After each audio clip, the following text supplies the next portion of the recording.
Hi guys, welcome to the 7th episode of the Will Read for Feels podcast. I am Marian. I'm Liana. I'm Anne. And we are three book bloggers who love to talk about books that give us all of the feels. And this month, for July, we're going to be talking about book friendships in celebration of International Friendship Day. Did you guys know that there's such a thing? There's an international. Now that you mentioned it. Yes, International Friendship Day. Yeah, it's upcoming. Yes, upcoming. It's actually it was declared by the United Nations for July 30, but we usually celebrate it on the first Sunday of August, if I'm not mistaken. But after the very serious topic we had last month about indie authors, we wanted to have something more fun and casual this month. So yes, book friendships. Who doesn't love book friendships, right? I think even from like our younger days, we have read a lot about these group of pals who really inspire us with their like loyalty and love for each other. And up till now, we never get tired of these group of friends. In the Philippines, we actually have this thing called a barkada. So we don't know if there's an English translation. Yeah, we thought about things like what were we thinking a clique, about? But it's negative. It's more of an exclusionary term rather than the barkada being something that you join in on. Yeah, inclusionary. Yeah, it's like a very close, tight-knit group of friends. I guess same thing with posse. Yeah, like a gang. It's not exactly, but we are sure that you Filipino readers will know what we're talking about when we talk about the barkada. These are the friends that you go to when you have problems, that you know that you can just give them a call, and then they're just your go-to pals. Yes. They know you better than you know them yourself. So let's get started on it. We're gonna be naming our favorite friendships in books. So let me start off. I'll throw the question at Liana, who I'm sure will tell us a lot. Well, I think as you were saying, it's something that we grew up with. I don't think there's anybody who, like, from our generation who doesn't know like Archie and the Gang, right? Yes. With Jughead, Betty and Veronica and everybody. But like even like way back like to like cartoons and the first books that we were reading, there were always friendships, right? Yes. And like I'm going to say my perennial childhood favorite, Anne of Green Gables. Diana, like her relationship with Diana was just really awesome because Diana was both the voice of reason and also her enabler sometimes. So seeing them get into trouble, like that time when she got Diana drunk on Sherry, was just awesome. And that's Anne of Green Gables by Alan Montgomery. And for barkadas, the groups of friends, I think like we've seen quite a few of those. Yes. You see them a lot in fantasy because they go. There's They a have a group that quest forms and and stuff. they fulfill a quest, and that's one thing. Tom Dietz, I'm not sure how to pronounce his name, had this fairyland like where a group of friends where they're actually in rural Georgia, and but they find like some way to access fairy. In Georgia, and so they have all sorts of adventures that require like lots of self-sacrifice and sacrifice for each other also. So like that's one of the groups. I think he had like Dream Seekers Road and some other novels on that series. I think it was around 6 or 7 books, but that was one series that I really like that group of friends because like they go out hunting and like it's just very like I've never been to Georgia, but Me neither. yeah, but it's just like nice to see like that kind of culture, and then suddenly they're in the high courts of fairy. So that was one of my favorite barkadas like way back when. Well, for me, if I would recall some of the early books that I've been reading when I was a kid, one would be the Unicorn Club, Sweet Valley. Who would forget? And that would, of course, mention Lila Fowler, best friend of Jessica Wakefield, and I think that I can't recall every detail about it, but when you talk about the Unicorn Club, I think that's where the clique is. It's very exclusive. It's not something. It's not a group where everybody in Sweet Valley High or Sweet Valley would be able to get into. It's sometimes it's up to the whim of the leader. Who are they gonna invite into the club? Like for example, for Lila or for Jessica, I'm not sure how they got to. There's a series of books under the Unicorn Club that's an offshoot of the Sweet Valley series. That's all about what they're all doing in the club and everything. I was only able to read quite a number of books, but when you read in the Sweet Valley universe, you can't forget the Unicorn Club and Lila Fowler, and of course, Elizabeth's best friend Enid. What's her last name? Something. But Enid, Yeah. but it's like the shadow of, not exactly a shadow, but when you talk about Elizabeth, there's her best friend, and Wasn't Enid the one who went away though? I Or- think so. Oh gosh. Yeah. That was so long Okay, ago, and I didn't follow I it too cannot remember the exact details, but but their names come up, when you talk about friendships and everything. And another thing that I would like to mention, even before the Harry Potter trio, it's Yes, like a very of course. popular group of friends. Nancy Drew's friends, Yes. Bess and George. And what I really liked about it is that, sometimes when Nancy is being impulsive, her friends would sometimes talk reason to her. And a lot of times they were there for her to investigate a lot of stuff. And the three of them would get into sticky situations together. And sometimes they would pull each other out of a very difficult scenario. And I think that's one of the things that really brought out the character of Nancy, being a sleuth, and a teenage sleuth at that. Why she's very versatile, why she's very good at what she does. It's also because of the support that she gets from her two best friends. And they added a lot of fun. to the Yes, Nancy. yes. Because Nancy herself is like, let's face it, she's not that fun. Yes, on her she own. is not. So She's so just having Nancy on her having- own is like Snortfest, but Yeah, but like having like George who was like sporty spice Yes. and like Bess who was I kind love of Yeah. Bess who was, I guess, like, I don't know. a Lilac. Ginger Yes. Be part of be part of her group and help her solve the mysteries. Like they added like that extra bit of fun that made you not think that this girl takes herself way too seriously. Yes. For a teenager, Yeah, she was 17, 18 Yeah, during the around time that of the time, novel. yeah. So So imagine if that entire series was just about Nancy investigating mysteries, and it's interesting, when you're But, when you're yeah. when you're a teen and when you're in middle grade, you're reading something like that. But those two characters added more depth to the series, and it's not just a one-dimensional story or a character that you see there. So even if it's about Nancy Drew, it's a Nancy Drew series. So but there's still a lot more things that you could look into the story, every mystery that she solves. Care of her friends. yes. So other groups I would mention. Yeah. Probably recently, Fellowship of the Ring. Everybody knows that.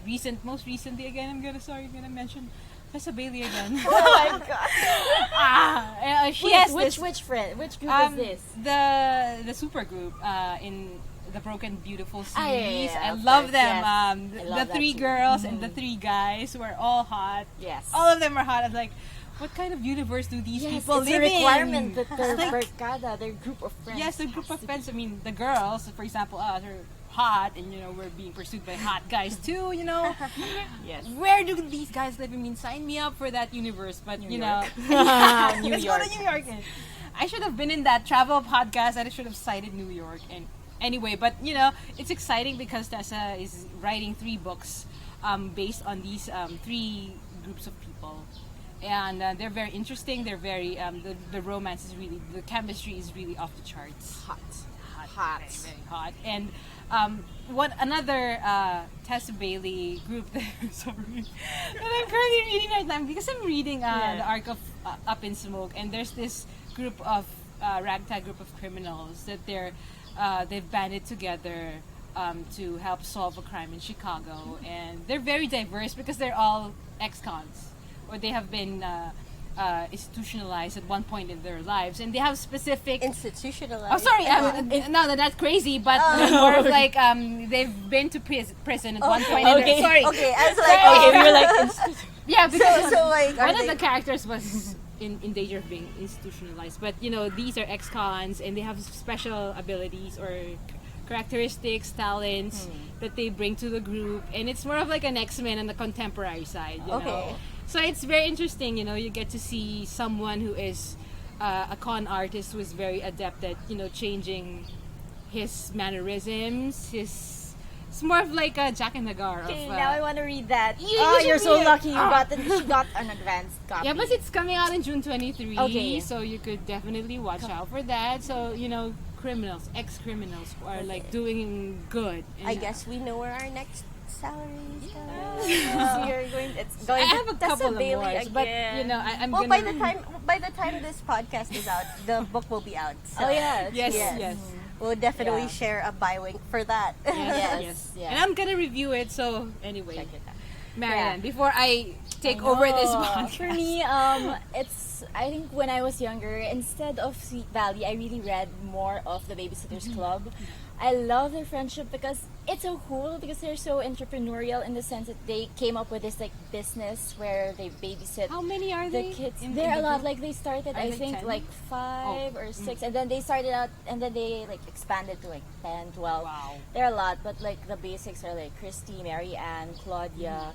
It's. I love the friendship because they're very different personalities, and then they clash. Like it's a really long series, and then they clash at times. Sometimes someone leaves, but then you see that people come back, and then they sort of reestablish friendships, and it's very real. It's especially when you're in that age, when you're like in late grades, middle school, high school. It's really how friendships work, and it's nice that you have that aspect of them trying to like raise money for themselves, and then they organize these activities, like they have these road trips even, and it's so cool. It really, for the travel episode, inspired me to go to Grand Canyon. So when I went there, and you kind of see all of these different experiences from them. And then after them, it's like Sisterhood of the Traveling Pants. I love. Did you guys watch the movies at least? No, I haven't read the my book. God. I haven't The watched the book, movie. so- So. I mean, in the movie, that's where what's her name? Blake started. So, but I like that because it has the traveling. They basically go away for the summer. They leave. They share a pair of jeans between the 4 of them, and they have really different body types. So I don't know how that works.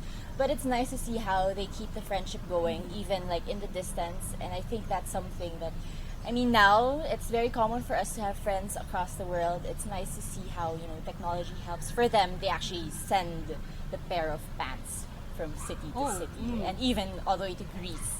So it's really cool. And then most recently, I guess, the series of Samantha Young on Dublin Street. So that's set in Scotland.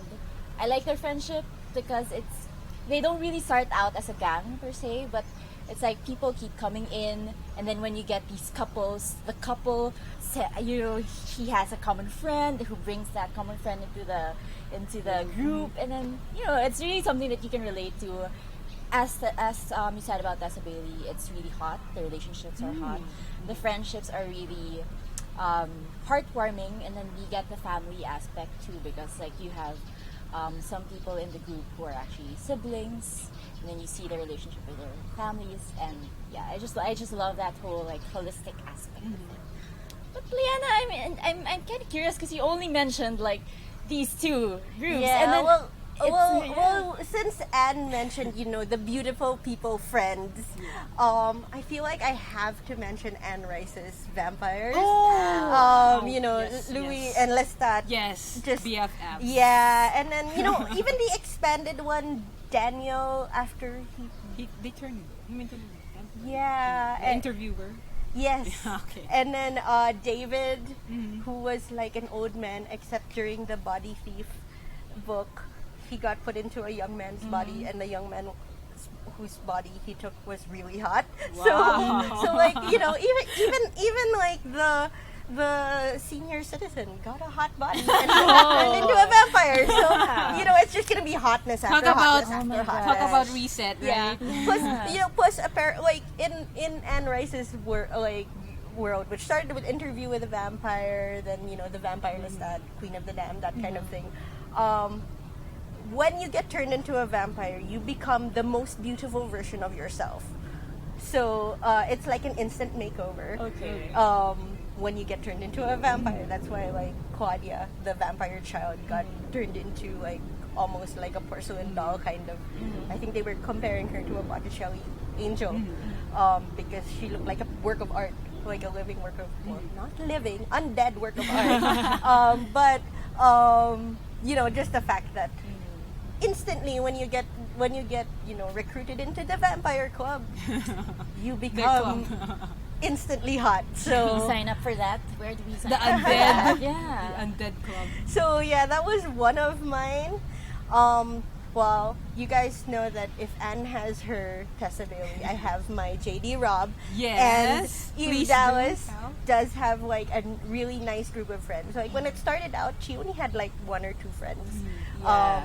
I she think had those were the books she that I had read. she had Feeny, who was her former partner, but also kind of a father figure, and she had Mavis, who was like a free spirit, who eventually becomes kind of a rock star. So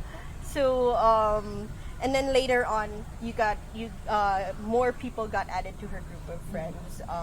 Louise, a doctor that she meets and who gives her instant first aid, and which is very helpful because she gets beaten up Yes. a lot and she gets into fights a lot. So you know, having a doctor on call is a lot Yes, of very help. handy, yes. Yeah, Charles Monroe, which is who's like a personal companion, like it's basically what they call their legalized prostitution. Oh yes, I remember. Okay, now it's because I read a couple of books in that Yeah. series, and then now that she's talking about it, it's like, oh, light bulb. I'm remembering these Yeah, characters. he's a licensed companion. I think that's what they call him.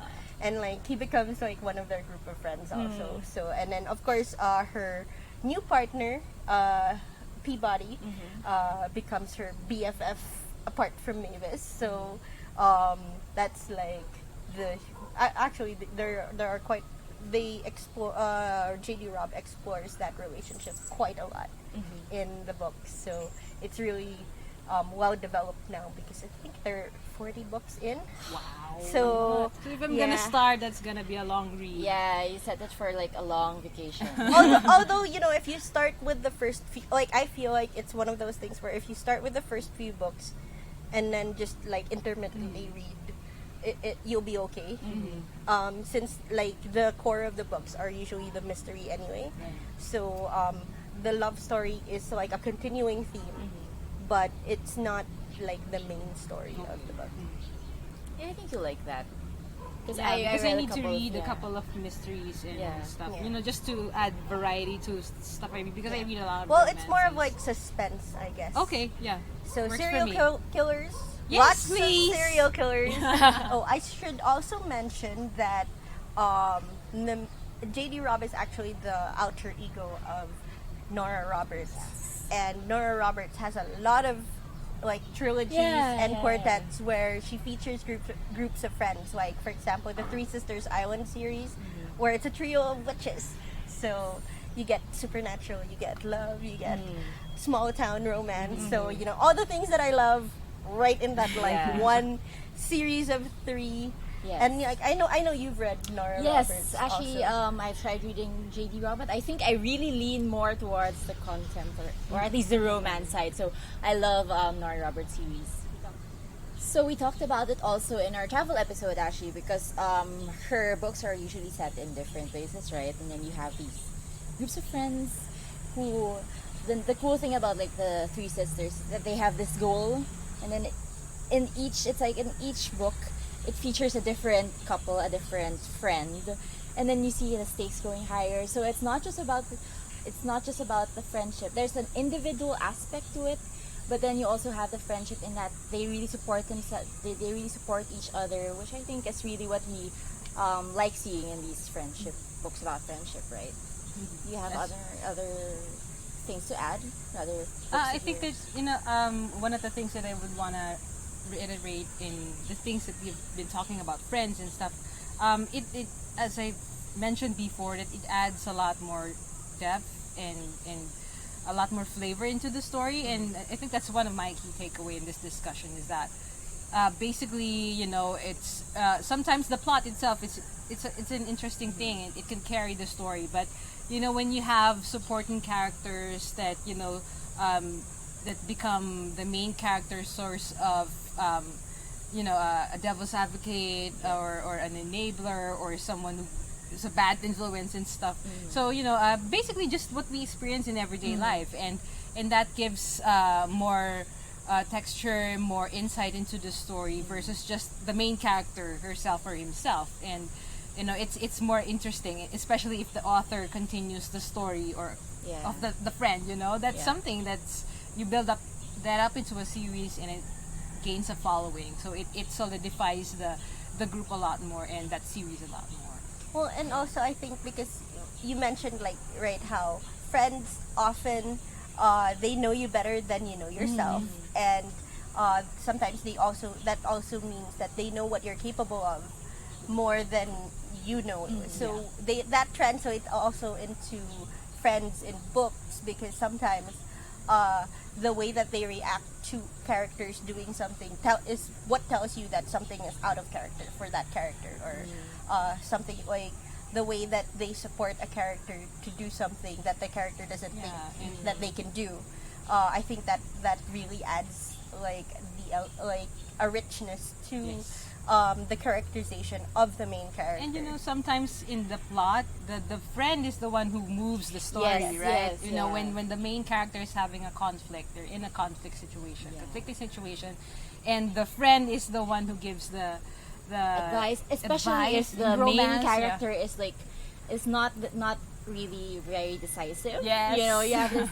I think that's where these supplementary characters, the friends really Yeah. come in handy, because if, for example, as a reader, you can't really find yourself relating to the main character, but then you have this friend whom you can relate to, and then somehow she's like, for example, she's the foil of that main character. She's the opposite. Like with you have that quirky best friend to the serious friend. It's like it brings out characteristics in the other person that might and make sometimes it more it's interesting like, to you, right? Yeah.